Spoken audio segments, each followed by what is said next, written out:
Hello and welcome to the Plant Paradigm Podcast, where we have inspiring conversations with amazing individuals from all around the world and look for ways to create a clean, green and sustainable future for us, the planet and all beings.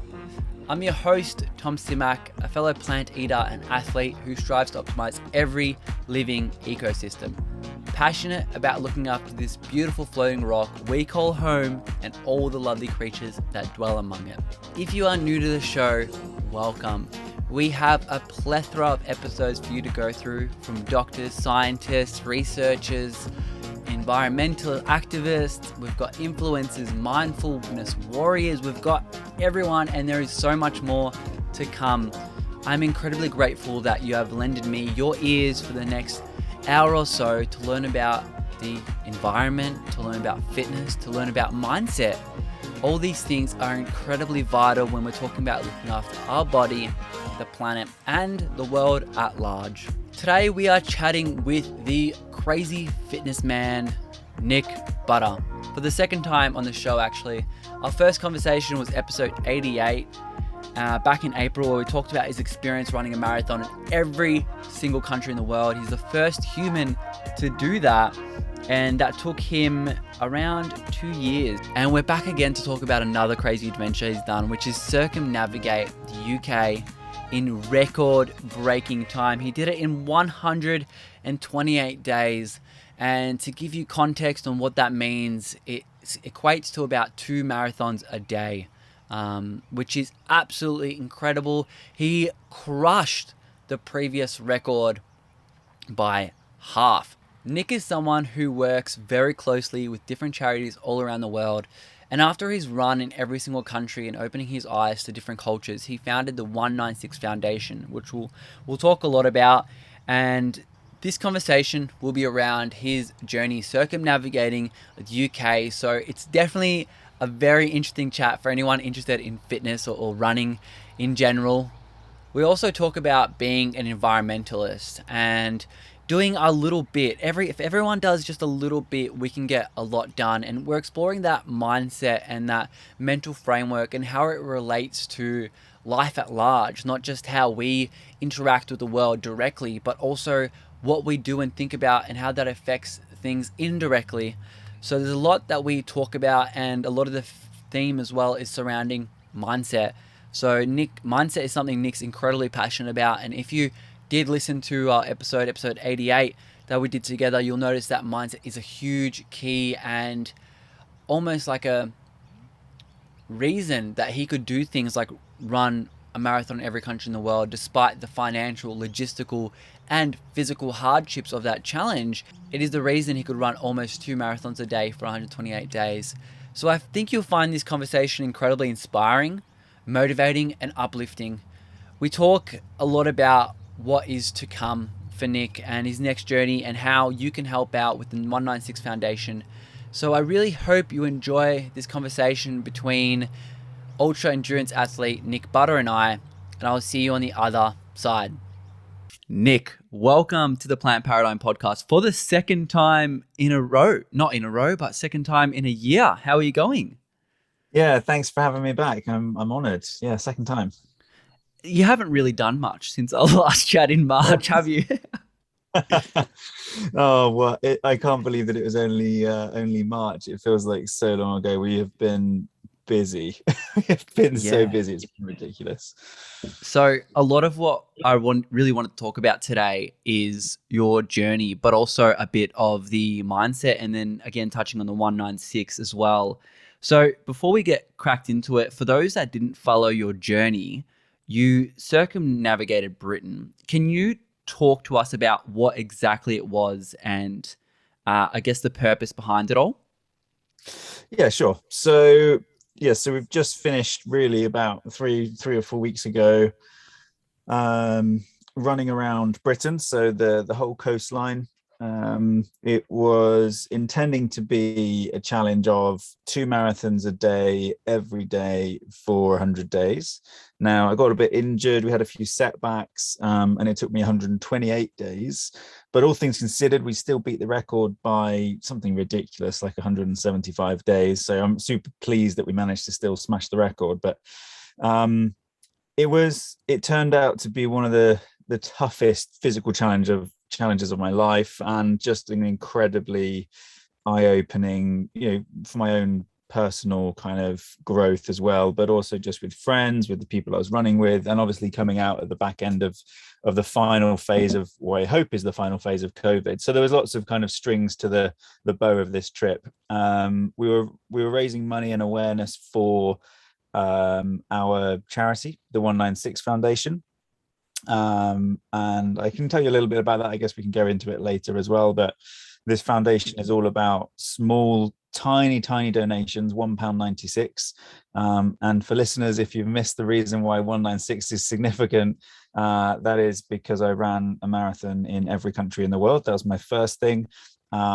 And there's 196 countries in the world. So we stuck with the 196 theme, and we're asking for donations of £1.96.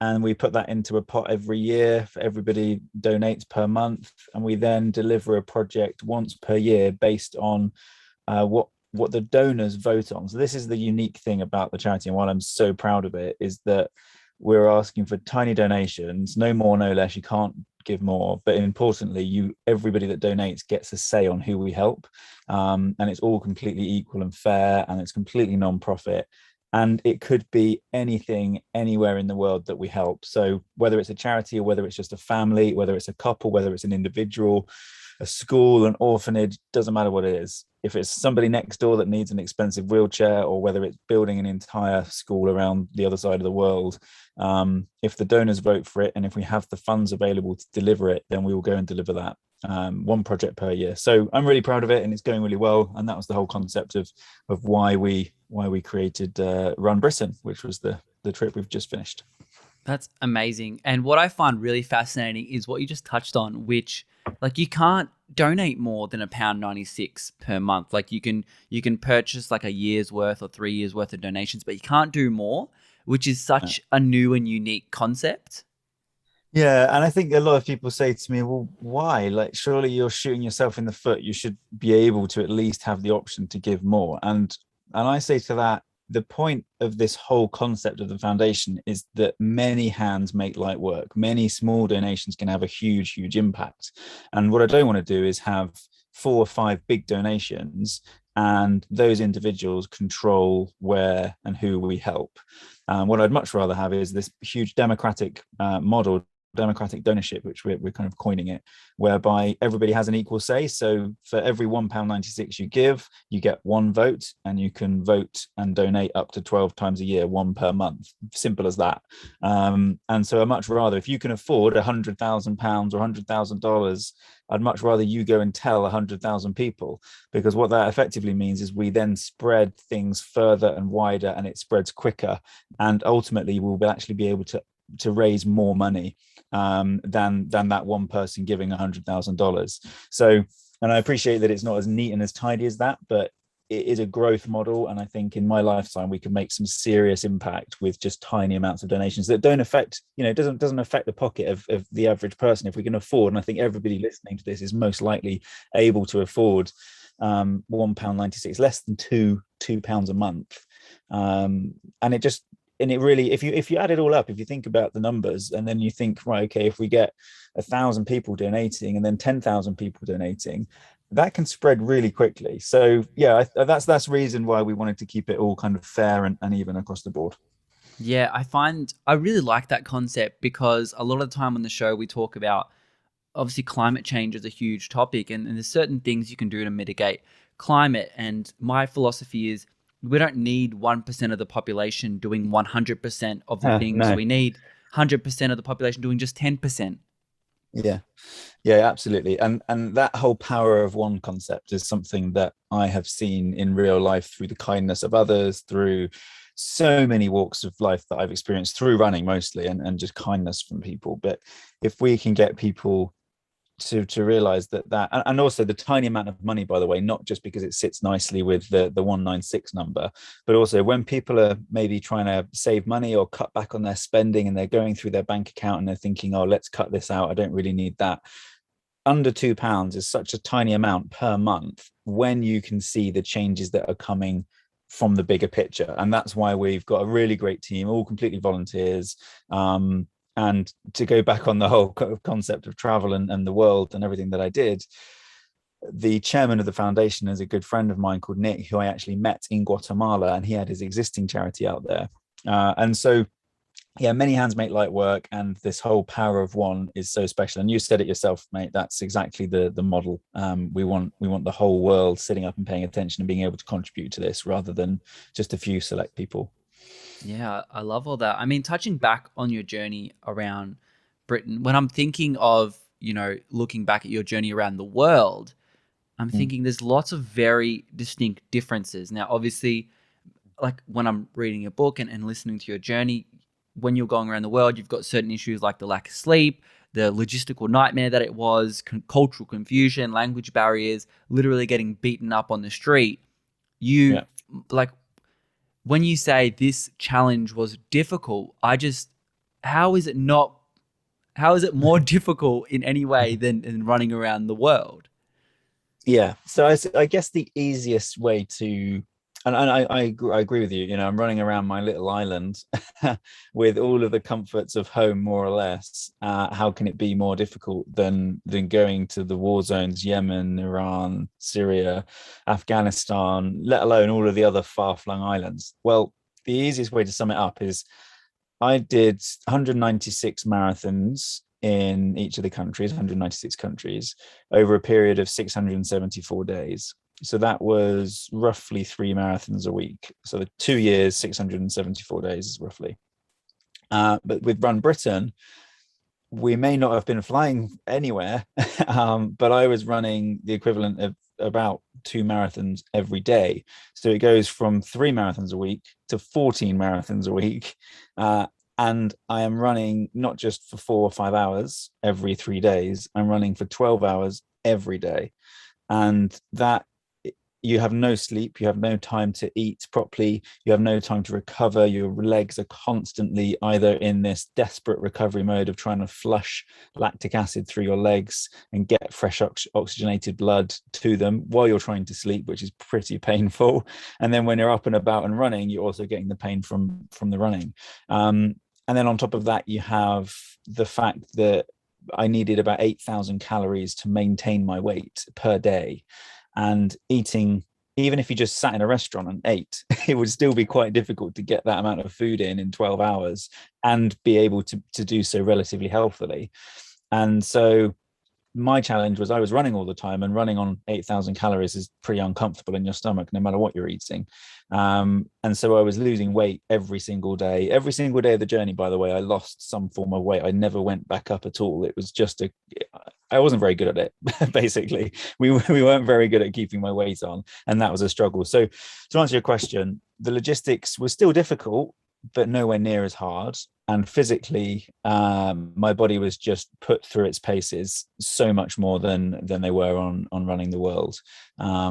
Naturally, there were less dangers, but I still had the dangers of things like traffic and cars, which I think a lot of people kind of take for granted. But when you're running so far, kind of obvious, I guess, but you have to run on roads a lot. And it only takes, and I've been hit by cars 3 times now, on various different trips, and it only takes that. I know, and it only takes that one little extra bit of distance for that car to get a little bit too close to you, and so that's a bit of a worry. But no, all things considered, I hope that answers the question. There was easier bits, but it was a lot harder physically. I mean, recovery is definitely a huge part of anyone kind of following the fitness game, especially runners, because your knees take a huge toll. And I'm thinking people who train for a marathon, a lot of the times they don't even get to run the marathon because they get an injury in between even, training for it. So how did you, what advice would you have for recovery? And is there anything you would do now, like I'm guessing Mm. 4 weeks, you finished the event, you're still in recovery mode, really, especially Yeah. with your weight and trying to get that all back on. Do you have any things that you would maybe do more of or do less of? That's a long, I can have a very long answer to that. I'll try and be as succinct as I can, mate. Mate, There's so many rattle it things to off. We got time. there's so many things to do. So I've learned a lot about myself over the past, well, 10 years, but I guess 5 years of, since beginning planning of running the world and everything that's come since. But the answer is my mind is much stronger than my body. And for a lot of people, that's not necessarily the case. And obviously, it has pros and cons with each side. So I suppose if I split it into two, number one is most likely the pains that you're having, if it's a running related soreness, and I'm saying soreness instead of injury, is just soreness and you're not actually injured, you can probably do yourself some good by continuing. And I know that's a controversial thing to say because everybody says, oh, you need to rest before you have the injury. But I have had so many injuries and of sorenesses that have become injuries and then be able to run through them. And what that does for you is it may hurt your body, but it bolsters your mind and it enables you to carry on when the pain is that bad. Now, for me, if I was training for something and I had an injury or a soreness, then maybe I would slow down a bit. But in my situations of these expeditions, I don't have that choice. I don't have that luxury. And so when I do carry on, I then realized that the body is capable of so much more. So that's my first point, is that the body can do much more than your mind thinks it can. And during Run Britain, for example, I had 4 or 5 pretty rubbish injuries. I had a flip meniscus in my right knee. I've had torn Achilles. I had two fractures in my right tibia. And these were some of which would be classed as pretty catastrophic injuries for a running attempt. Yeah.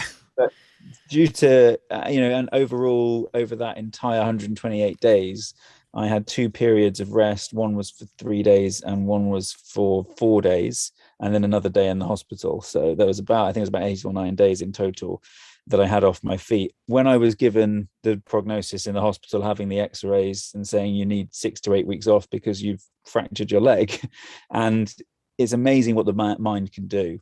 The other side of the coin is I need to get stronger. I need to get more mobile. I need to stretch more. I need to take that side of my career and my life, not just my career, but my life, really, because it is my body, I suppose. I need to take that more seriously. And even throughout Run Britain, I started to learn certain exercises and certain stretches that I did that helped me. And in honesty, there's no real point going into detail of those because it's so individual for everybody. And even just the slight kind of roll of an ankle here and there can change what you need to strengthen more. So what I'm actively doing and have been doing since I finished and will be doing over the next 18 months is, and even longer than that, is putting together a program that trains my body to not just run, because I know I can do that now, but to be aware of the injuries, because quite frankly, I'm a bit fed up of being able to keep running but having so much pain because I want to be able to run without the pain. And so I need to take all of this other stuff not for granted anymore and actually take it seriously. So understanding my stretching, understanding the science behind what happens and why things happen.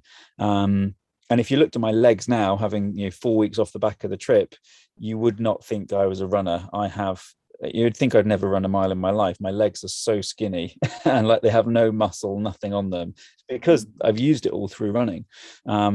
Because my nutrition wasn't right and because I didn't stretch, I didn't take everything as seriously as I should do. So I thought I went into Run Britain being I was going into it with 700 marathons or something under my belt, 830, I think. Before I started, and I thought I was a pretty knowledgeable runner, but it just goes to show you can keep learning. And I learned that actually all of the other things I wasn't that good at and I need to get better at. Running one foot in front of the other, fine, but everything around the outsides of that is what makes up a great runner. So I'm getting better, but a lot of realizations for me.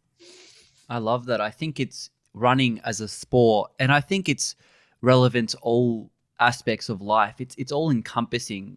When you run a marathon, you can't just get up and run a marathon. It's like that person didn't wake up a marathon runner. They've gone through months and sometimes years of training, rehabilitation, different mental hurdles, different Yeah. injuries. And it's like this concept of being an overnight success. You know, you had run over 800 marathons, but still there's going to be people out there who see your run Britain and they're like, this guy was an overnight success. And I find that so fascinating. How did you, or what, how did you find what stretches to do? Is it you consulted a certain person, you used Mm. intuition and the way your body felt during these stretches? How did you find that? Yeah, I think it was a bit of a culmination between thinking about what my body is doing and where it's sore and how I can stretch. But also, I would say 80% of it was consultation with everybody from friends to family to huge experts that have worked on athletes all over the world. But sometimes, and I'm saying this really openly, I suppose, is that the experts out there know what they're doing, and I know myself what my body is like and what my body is capable of. But then also it could just be another runner that I happen to run with that day, or I don't know, my parents or my brother that maybe don't have any knowledge in that field, but they have a suggestion that might work. So it's almost a case of just being open to anything and seeing what works best for you.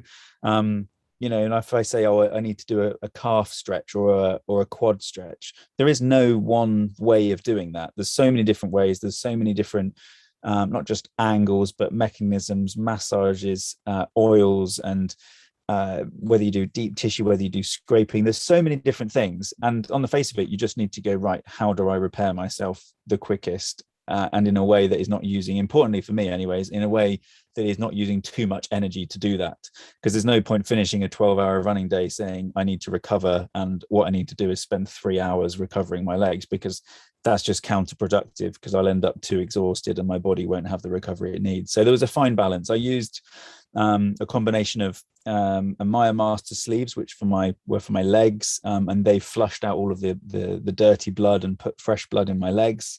So that was a real important one for basic recovery. I then had a couple of my friends who were supporting with the journey to do some massage occasionally, but mostly it was just tweaking the types of stretching I was doing every day. And really giving it the respect that it deserved. And in all honesty, I didn't respect the stretching before. I managed to go through running the world without doing virtually any stretching or having any massages. But it turns out 2 marathons a day, you need to do some stretching. Different ball game. Yeah, exactly. Very different ball game. That's so, you know what really kind of twisted a cog in my mind, and I almost wanted to be like, no way. When you're talking about like having like your parents or your brothers or your sisters say something about stretching, and then that might conflict or be different to maybe a massage therapist or exercise scientist.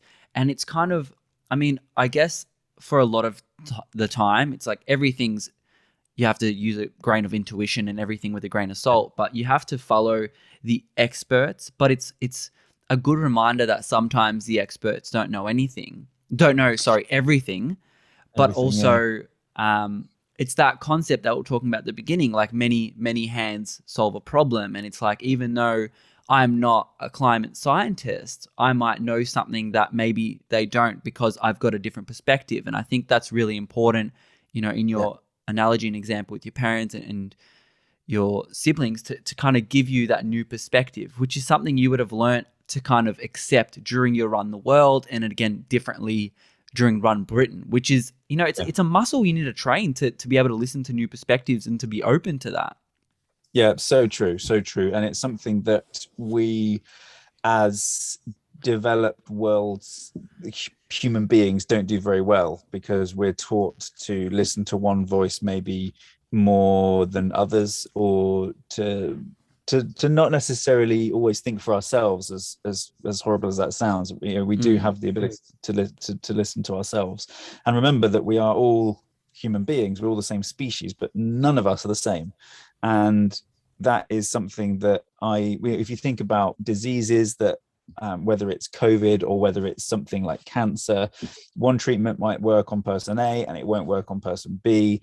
And that is because we're all different. And so I've certainly learned that. But I think the thing for me around everything I learned from running the world, from Run Britain, and my whole running journey, and my whole journey as developing as a person as well, is the people that I've had around me have shaped my world and my life and my existence so much more than I've fully realized. And that started to sink in when I was doing Running the World, with the amount of amazing people that were helping me and supporting me and being selfless and just being this force for good. And then as I carry on with running and meeting, I think sport's a really good opportunity to see how brilliant people are. And then it opens up this whole, like you say, ability to look at other people's perspectives a little bit more clearly. And I'm not perfect at it. I still sometimes I hear something, whether it's about politics or otherwise, and I think, well, you're wrong. And I try and make myself go, how am I wrong?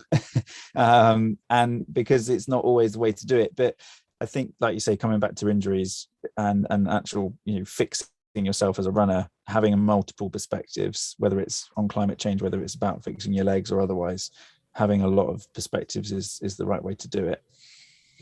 Yeah, for sure. I mean, what I don't understand along all of this is something you said before about 10 minutes ago, and you said that you bet the record for by about 150 days or 170 days. And I'm struggling to know what exactly you did that this other person didn't, because it's not, that can be easily overlooked. It's like, yes, you've got this, oh my God, I ran around Britain 12 million steps or whatever it was. But it's like, you bet it by more than half of the previous record. What do you, I guess, put to the pedestal for helping you achieve that? I think the immediate answer that comes to my mind is the ability to suffer and to have put myself into that suffering situation. So, whereas the other people that have gone up, which is only a handful that have circumnavigated Britain on foot, they've gone, right, well, I'll do it over. Some people have done it over 4 or 5 years, where they've gone, right, I'm just going to enjoy this and take it slower. And in many ways they got it right because they were not suffering every day. But my mission, because I'm addicted to these, in a good way, addicted to these challenges and liking to give myself a chance to achieve something that maybe others hadn't, I wanted to do it in a way that was going to push me so much more than I could ever have dreamed of. And this is exactly what it did. So I guess I took the decision, no, I don't want to do it just to beat the record. I want to do it in a way that is going to challenge me. And I think the other side of the answer is maybe it's a little bit of naivety, a little bit of having blinkers on and not realizing what I'm quite getting myself into. When others maybe went, oh yeah, I'm going to go around Britain, but I'm going to do it in this time. And they've enjoyed it. They've pushed themselves a bit. Maybe it didn't cost them as much money. Maybe it wasn't as stressful. And I go into it going, no, let's just do 100 days. and that's maybe where that's maybe where the honest answer is. You just go into it half blindly. I finished Running the World. We did that. I've done lots of other things since. We did north to south of Italy, 100 marathons in 100 days. And then I thought, right, well, can I do 200 marathons in 100 days? And it turns out at this given opportunity, I couldn't, because my bones and my body wasn't up for it, because I wasn't ready. And I think that was, again, coming back to our earlier conversation, I didn't give enough prior respect to prepping my body as much as I needed to. So we'll see if I can better it in the future. I mean, there's a lot of lessons you've definitely so far given us, and I can imagine that your mind is just full and working overdrive to try to process all the things that you experienced.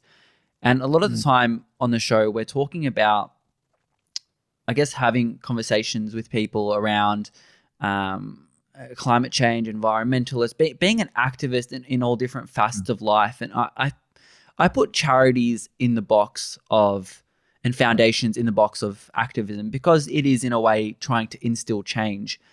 Have you learned any lessons in, I guess, circumnavigating Britain, in your time kind of conversing with people, in your time creating and founding the 196 Foundation? Have you learned anything about being an effective activist and trying to instill change? Yeah, I absolutely did, and from Running the World as well.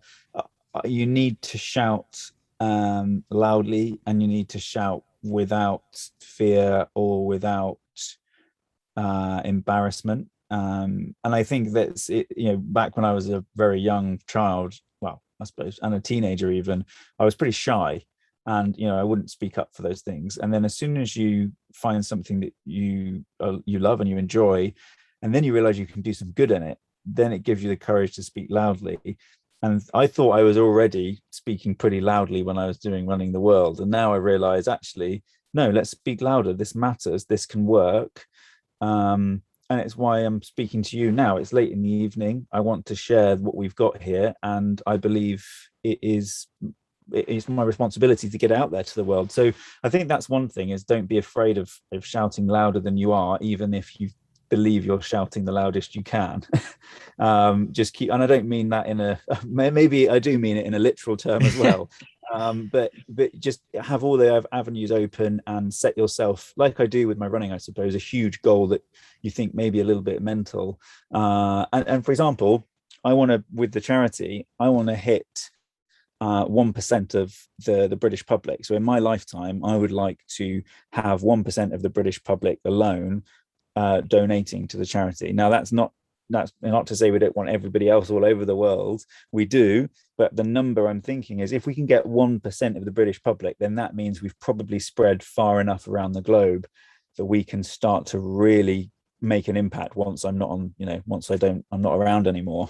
And so the other side of being an activist, I guess, is also having the great contacts and having people that you can rely on. And that, I said it in the opening kind of forward of my book, the Running the World book, you are the sum of those around you.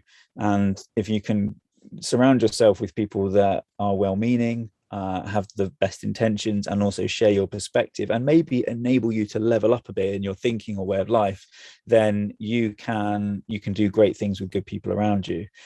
Which is why not only did we create the 196 Foundation, but we also started this very fledgling at the moment, but this initiative called Free Your Footprint, which my team and I have created to start to shout about environmentalism a bit more, which again I learned, and I know we spoke about it last time, but it was my introduction through Running the World about carbon offsetting, about environmentalism, and about how I really didn't have a clue about any of it, and now I'm starting to learn more. So I'm literally using this campaign that we have, Free Your Footprint, as a learning platform for myself and for others, with our eventual aim that through partnerships and some technology, we can deliver free carbon offsetting and effective carbon offsetting to all runners around the world for free.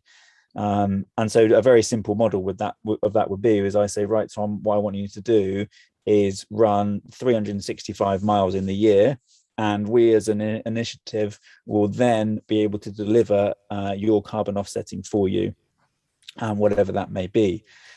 And that isn't straightforward, as you'll know. And it takes a long time, but with there's a lot of companies out there that will have the funds collectively, with subsidizing what we do, with the corporate social responsibility pots that are out there in the world. It is all possible, and I have a voice in the running community, and I think it is a chance for us to do it. There is no neutrality in running, when really there could be and should be. So that's our little stance on that. I love that. And I think we did touch on Free Footprint last time, because I had joined the Strava group, and I had linked it in the show notes, which I can do again. So it's awesome how you guys have made strides in that area. And what I like about talking to you about these things is, a lot of the time I think that being a climate warrior or an environmentalist, people pin it as a zero-sum game. And I think it's like what we touched on. There's so many areas of being environmental. Like when you talked about your journey, and I think it was somewhere in South America or Latin America where you went and I think it was giving water or something to these. Guatemala. Yeah. And that's so far from what people would pin as being an environmentalist, which is, consuming less foods that burden the environment more. It means walking more and using your car less. It means not having a 6-bedroom house if you don't need it. Yeah. And for some people like you, it means living in a van. That Yeah. is part of being an environmentalist. And I love that it doesn't have to be just you just have to be a vegetable and not move or breathe.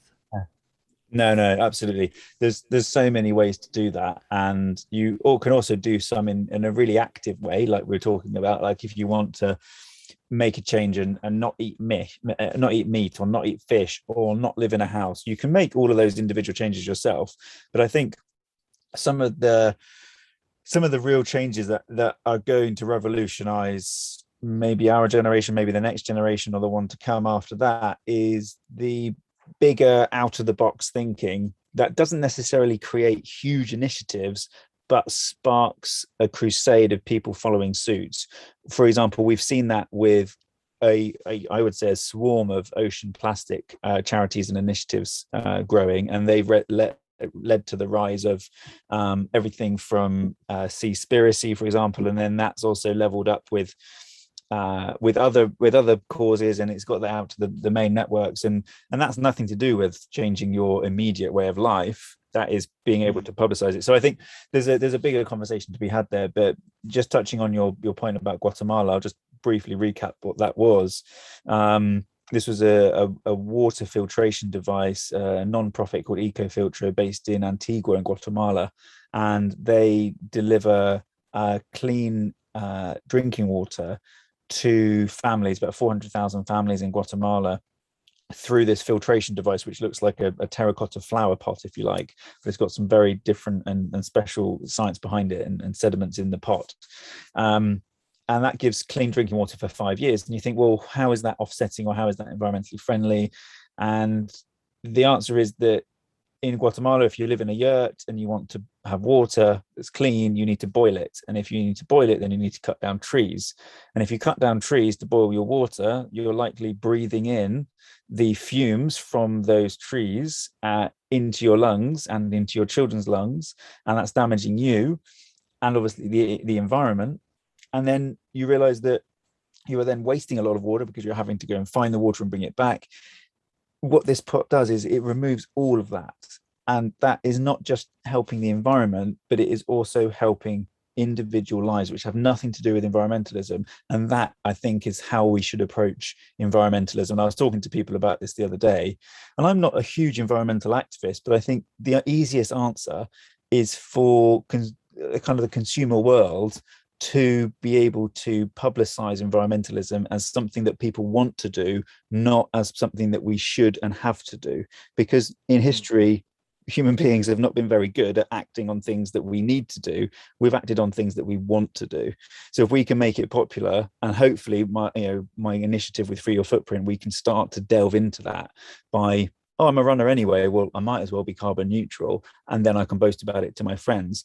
If that is what it means, if that's what it takes, then let's do that. It's a no-brainer to me.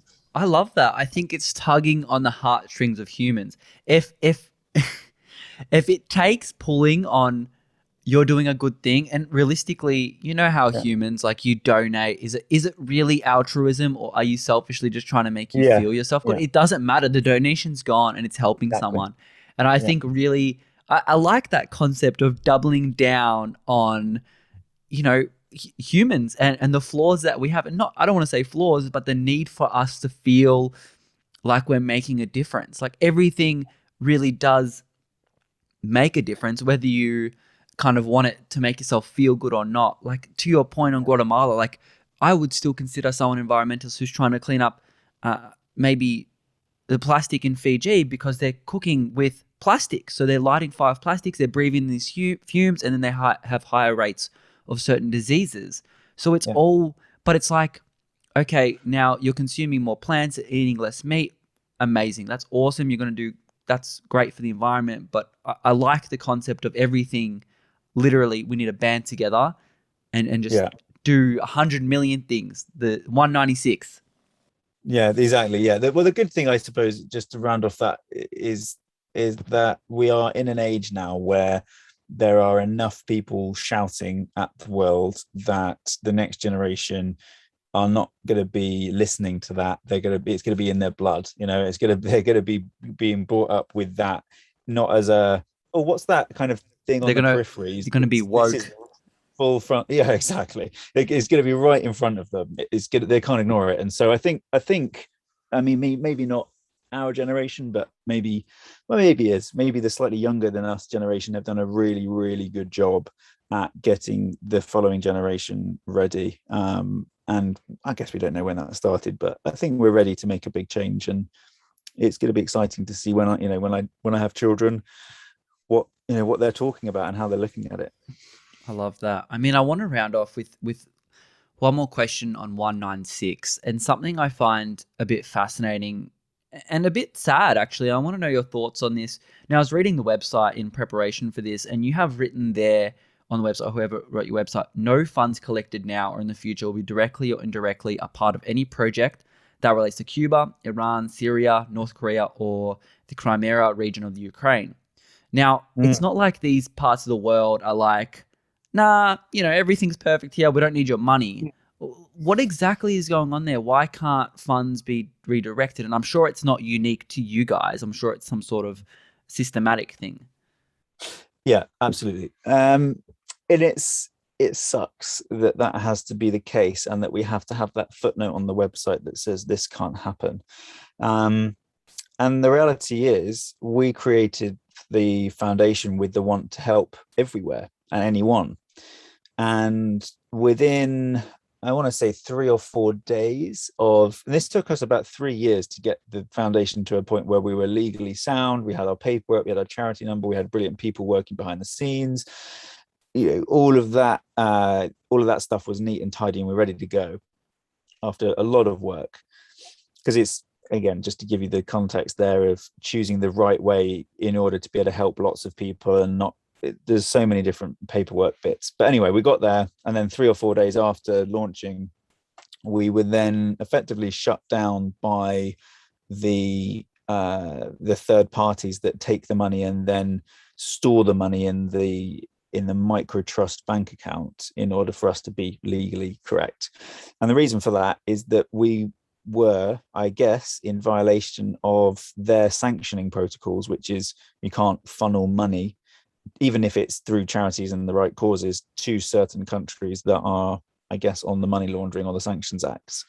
And I actually came across, just as a side note, this exact same problem when I was crowdfunding for my photography book, for the Running the World photo book. This was a couple of years now. Now the actual photo book is coming out very soon, and we've got it sorted now. But I was crowdfunding originally, and that crowdfunding also got taken down because I was mentioning, and it had photos of some of those sanctioned countries, which frankly I understand why they're there. I've come from a finance background. I understand why you have to be super tight on some of those sanctions where money is concerned, because money laundering and all sorts of stuff can cause a lot of damage, and has and will and is. However, we got to the bottom of it, and they said, yeah, as long as you don't, as long as you agree that you don't help these areas, then so be it.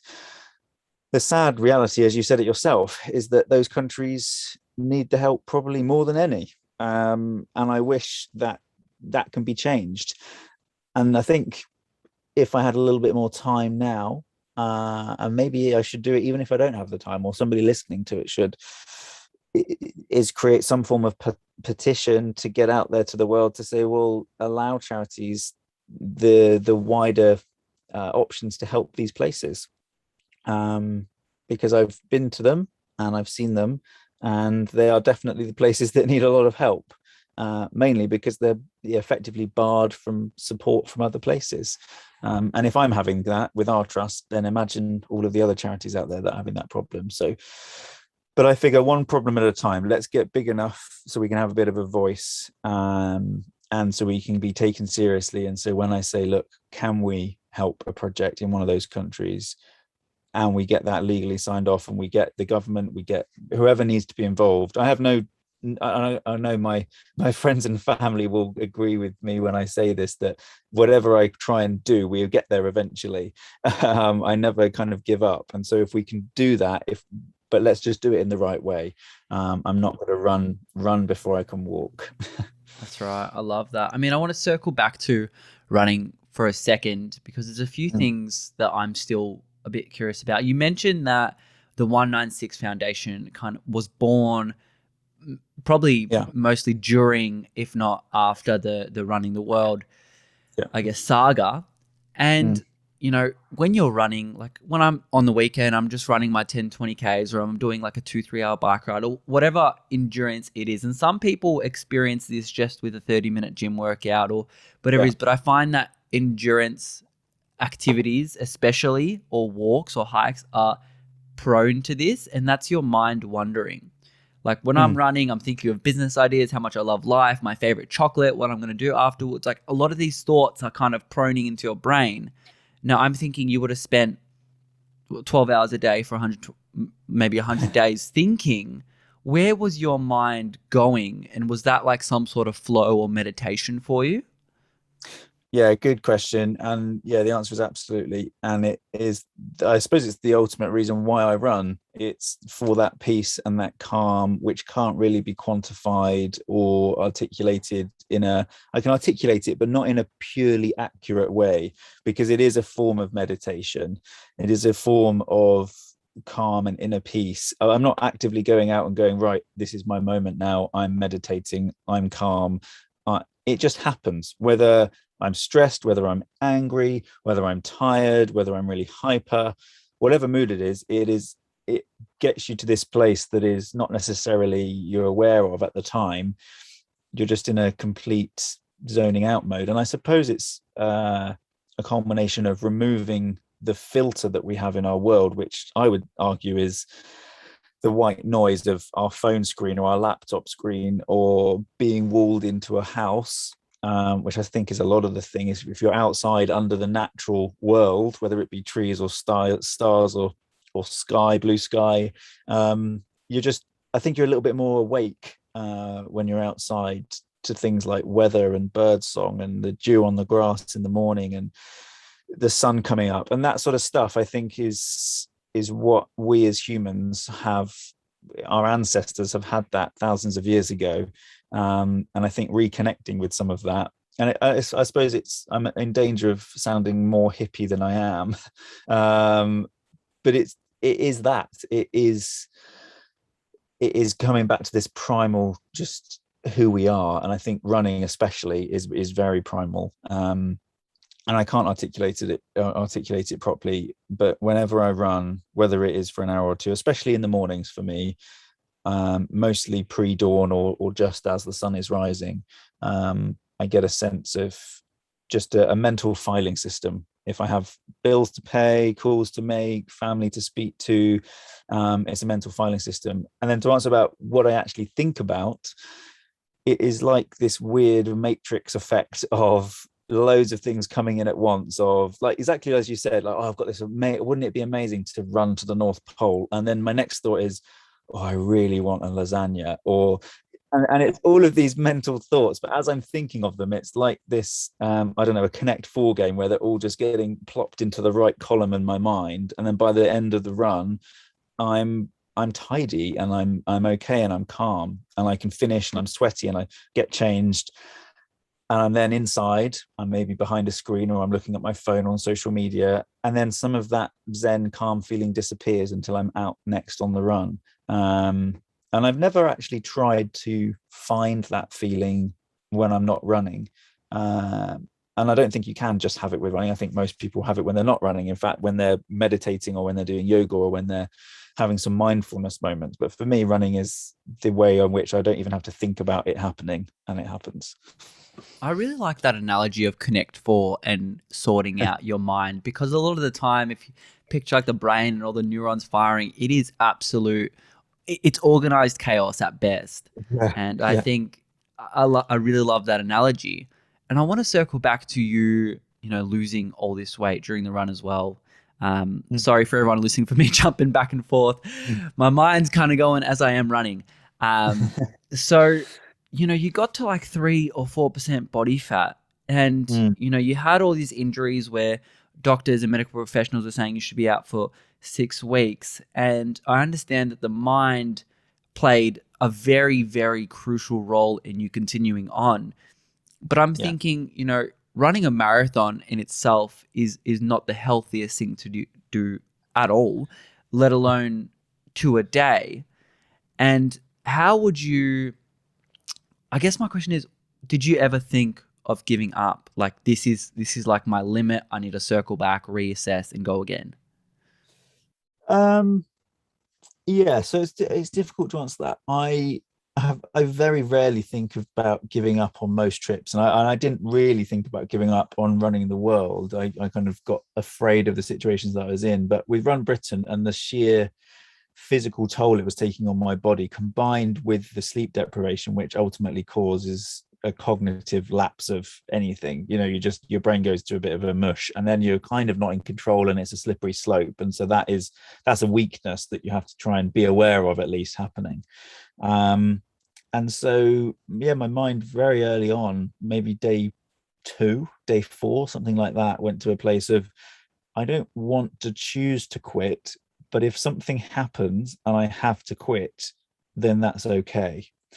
And then that bit in your mind goes to the next phase of, well, I really would like something to happen now where I can't carry on, but I'm not choosing to quit still. And that's a really dangerous place to be in, because you're willing yourself to keep going whilst also willing yourself to stop without accepting that that's how you feel. And I was quite aware of that at the time, and I was thinking, I must be really, really tired to be feeling like this. This must be harder than I ever imagined to be feeling like this. And then you get through it, then you have an injury, and it's like the flip of a coin where you say, well, if it's heads, I'll do this, if it's tails, I'll do this. And then the answer comes up and you go, oh, I actually want the other answer. And when an injury comes along like that, in my situation, it was exactly that moment where I figured, I really don't want to stop, I want to carry on. And so very quickly you then can flip your mind and go, right, that was painful, I don't want an injury, I don't want to stop, I don't want something happening that gets in my way, plow on through. That was on day 6 when I had my first big injury. I was hallucinating 1:30 in the morning. I'd been running for 19 hours. I have this horrendous photo of me. I looked like I'd been drinking 40 pints. I was absolutely shot away. I could hardly stand up. I was on crutches. And then we got back to it 2 days later after a horrendous 48 hours of pain. And then on day 33, I had my next couple of big injuries, which was my fracture to my tibia. And still, once again, my mind said to me, I don't want to stop, I want to carry on. And I honestly don't know why my brain does that. But I think it's a case of really understanding how good it is to finish when you set off on the challenge. And the harder it is, the better the feeling is when you finish. And so I guess I'm very fortunate that my mind allows me to do that. But it was painful, lots of tears. I think a lot of people imagine me just running along, jogging, having a great time for 12 hours every day. But I had a good 3.5, 4 weeks somewhere in the middle or the beginning of the journey where I was crying every single day whilst running. And it was tears of pain, not of, I'm feeling sorry for myself. It was physical pain, and I was up to the eyeballs on painkillers, and yet somehow I still wanted to continue. So we're just circling back to my original point about wanting something to happen to get out, to realize and go through all of that experience and now be a month out of it. You realize quite how much I enjoy running and what that gives. Even if I can't pinpoint all of the components, I know I still want to do more of it. What I take out of that is every single one of us, need to find what running is to you. Find that's something for us. Do it amongst the pain. Do it amid the pain. Do it because of the pain, and do it because of the reward of conquering that challenge, whatever that challenge might be. It could be just getting out of your comfort zone and going to a Toastmasters. It could be whatever it may be, riding a bike for the first time if you're an adult and you don't know how to ride, whatever it is. Yeah, I think you're absolutely right. And I speak a lot in schools and corporates about that challenge, and our very privileged society enables us to fit into very easy molds of, let's get jobs, let's get cars, let's get a house, let's get marriage, let's get children, let's get a pension, let's die. And many of us just accept that that is what life is. And I think if you ask people what you expect your life to be, many people would list more or less those things. And it doesn't have to be that way. And maybe you can have it at the same time, but you've got to have, at all costs, you've got to have something in your life that you are passionate about. And I see so many kids today when I'm speaking in schools, they're not truly passionate about anything. And maybe that comes back to the immediate culture of smartphones and stuff. I don't know, but I passion running, that is me. And I hope that other people can have something similar, like you say, even if it's cooking or spending time with the family or whatever it may be, because it does give you an enormous sense of life and living. Oh, it definitely fills up your love meter to the top. I mean, you mentioned speaking gigs.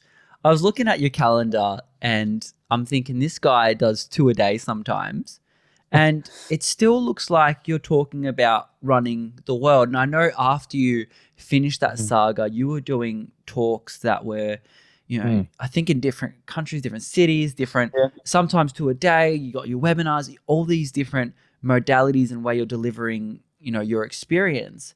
Have you found new ways to talk about your experience, or do you read the room, or are you feeling a bit more like a record on repeat at this stage? No, I actually don't feel like a record on repeat, because there's so much has happened.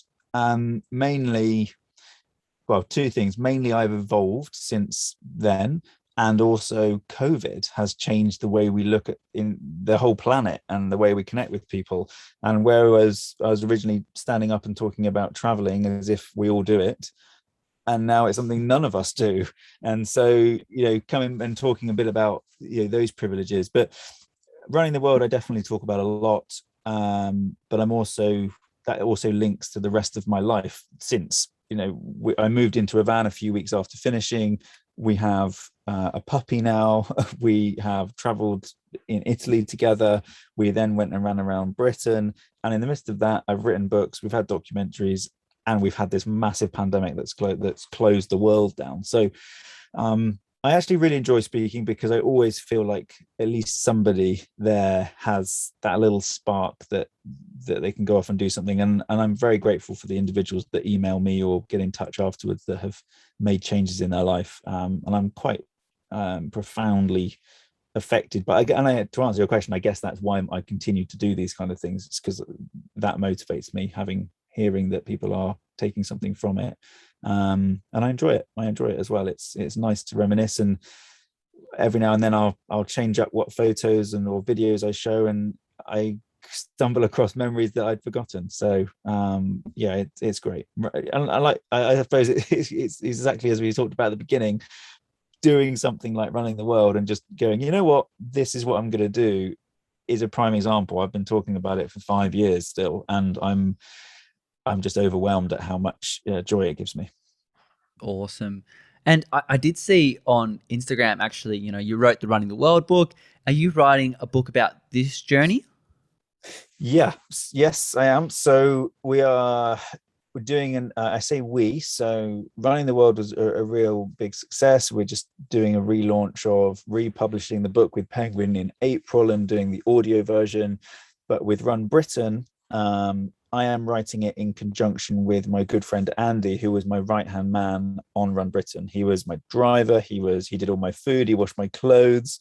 He took the toilet out. He drove with me for 12 hours a day and stopped at every junction and every 2 miles to feed me and make sure I knew where I was going.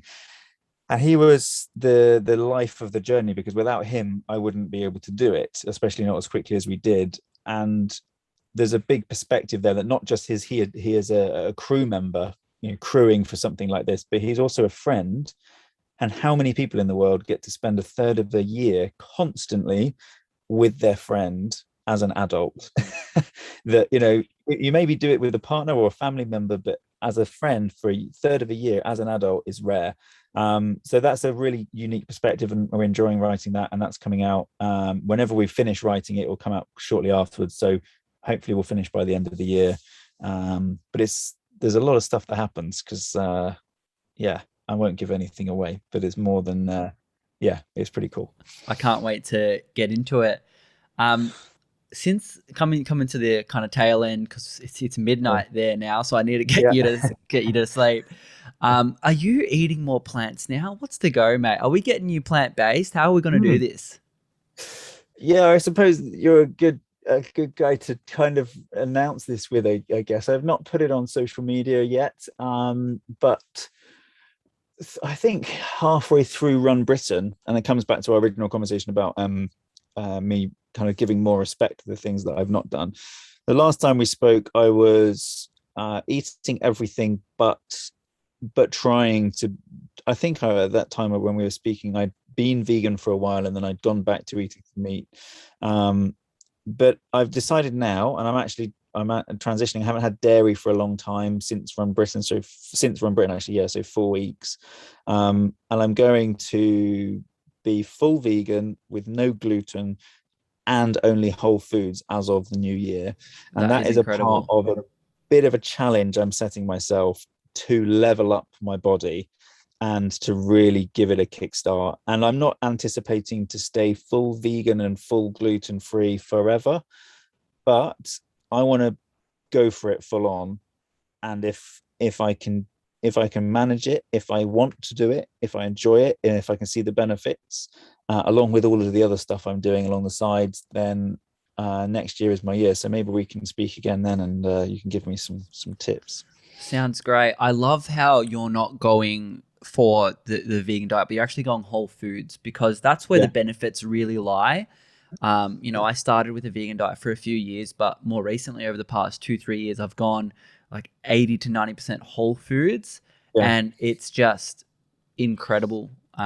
So I really look forward to hearing about your results. And if you need any help, reach out. Dude, the community is so big around plant-based. If you have a question about it, they'll jump to the rescue. Brilliant. Coming towards the end now, do you have any last bits of words of wisdom you'd like to leave us with?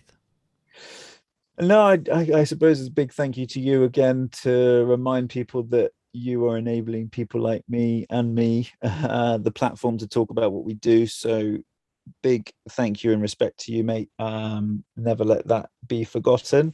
And the other side of things is never go to sleep expecting that tomorrow is just going to be. I really try and be conscious with that, is that we are so fortunate. And no matter if we're grumpy or if we've had an argument with our other half, or we're whatever it may be, whatever mood we're in, try and remember that we are all exceptionally lucky in living in that tiny percentage of the world. And that gets me through very happy most days. So I think that's my only bit of wisdom. And get out and run, obviously.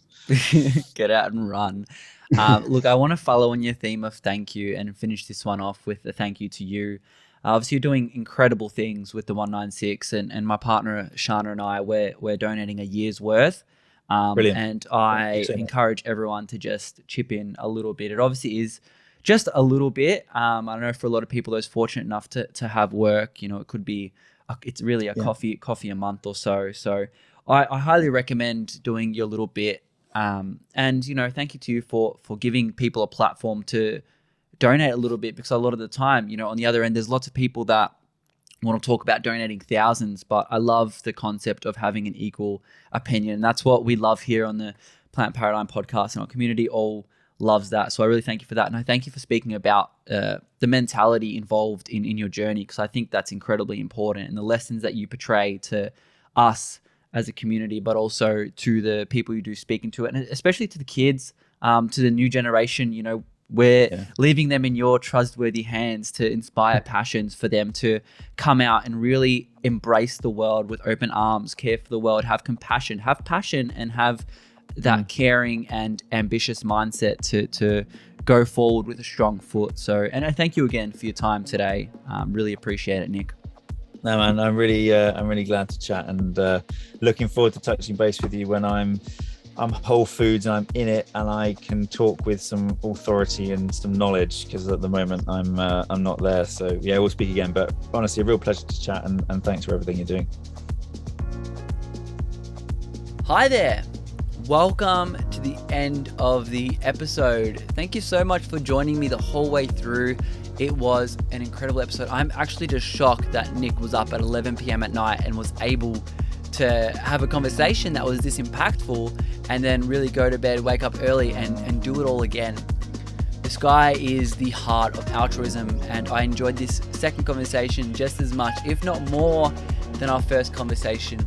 I can't wait to see the adventures that he goes on next. Like I said in the interview, Shana and I have decided to help out with the 196 Foundation by donating a bit of our money to the cause. I agree, it is not a lot of money, and for those fortunate enough to have that funding, I think it's a great way for you to support something that will actually really make a difference to some lives around the world and really help out the climate, but also help out our fellow humans. So I'm really excited about the project and I love the whole concept. Thank you once again to Nick for coming on and sharing this amazing conversation. I've left all the ways to connect with him in the show notes below, so please do that. I do love following on his Instagram to hear about his journey and his mindset and what he's up to. So I think it's a great way, if you are on Instagram, to add him to your follow list. So I think we all need to be following more people that are inspiring and that are doing great things.